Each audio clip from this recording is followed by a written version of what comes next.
Okay, so even though I've already done a YouTube video showing you all the sources showing that Emma Smith knew the man that printed this picture, his name is J.S.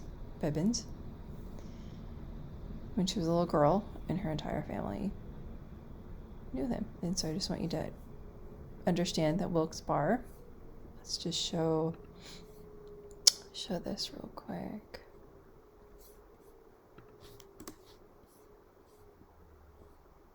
Where Scranton is, right there. There is Wilkes-Barre, where J.S. Bibbins was born. This is where his father died. This is where George Peck lived. So the news sources that are attached is this book, Life and Times of George Peck, written by himself. And so you can see they're talking about the Hell family and how he knew them. And just read this article. The Mark Staker, you see 1816 is when George Peck came along, but before him was Elisha Bibbins around 1812. And so Elisha would have been 22 and not married at the time. He got married in 1814. And so we see that right here. 1814 is when he married Alice. Apologize, you guys.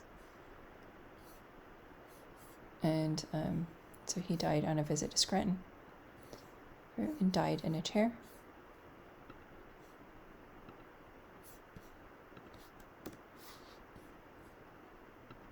And you can just scroll through here.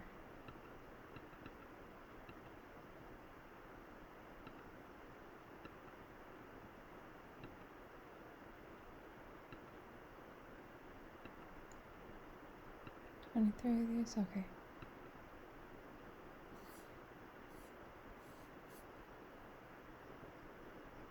So then you see the date of 1859, the Wyoming conference. We see that he dies when he is staying with him, and he'd put him in his chair. Funeral services were in Scranton, and then we went to Orwell, and then we do see. So I have the exact link, so you can see the whole paper here, and you can scroll down and see Susquehanna. But they say Elisha Bibbins was, they said 65. I don't think the age seems a little bit off, but this was not his home newspaper. Remember the Wyoming conference, died at the residence of Dr. Peck, Scranton, died while sitting in a chair, temporarily sojourning at Orwell. Did I show this yet? So this is, and I have a link to this. So up until a week ago, I just found all of these sources like a week ago that I can link, and they're now finally yesterday, linked on my website, where you can see this is where it just becomes solid. Like, this is 100% that Emma Smith knew the father of the man that printed that piece of paper, and her sons lived just due north of, basically, of where it was printed. And so we see it says Alice, and they were married in 1814. Her husband, she's now living with J.S. Bibbins, right? And he was on a visit to Scranton when he died, sitting in his chair. And so you can see, I think I organized this a lot better. It looks a lot cleaner, I think. 1850 census, we see that he's alive. There's his wife Alice, there's Joseph Slocum Bibbins, and then 10 years later, he's 10 years older. And also is Alice is 69, she's now living with him. He's an artist, the photographer. 100%. And that was like the first thing I found out, and it's just amazing. It's taken me, that was like 2018. I'd bought it in 2017. So it's been a really authentic, organic experience of documented on my YouTube channel since 2017. So it's been 6 years. And it's it's been a hard process. But then you do see right here that Joseph Smith III, I mean, they actually almost put their meeting house right there. Or there, I don't know. He described it being outside of Millington. It was where they almost, but then they ended up putting the meeting house in Plano. So he might have moved everything down here because he kept talking about coming down here in 1860. Because this is where Israel L. Rogers, 4.5 miles south and east of Sandwich. So southeast, 4 miles, you're basically, and he explains that it was outside a few miles from Millington, so it was outside of Millington. So George A. Smith actually was here.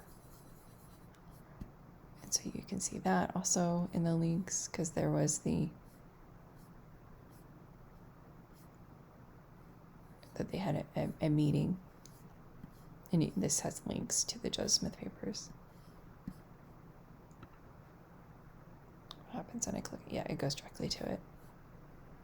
Before Joseph Smith died, George A. Smith had a political meeting in Newark, Illinois. And they got very specific.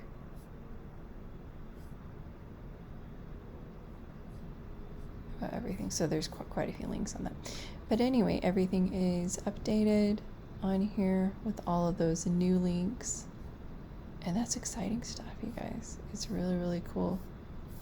And then I went ahead and put Gowan Weaver's report, and I made it even bigger so you can really read it a lot better. And he's the one that said my CDV was a copy from an older, like an earlier is portrait, like a daguerreotype and everything. Or an ambrotype is what he says, because it's hard to differentiate, but it's clear. I mean, the fact that it's oval, you can see that these were ovals. And Emma Smith's daguerreotype looks like that. You can read our scientific paper to see the actual picture, and it's totally oxidized.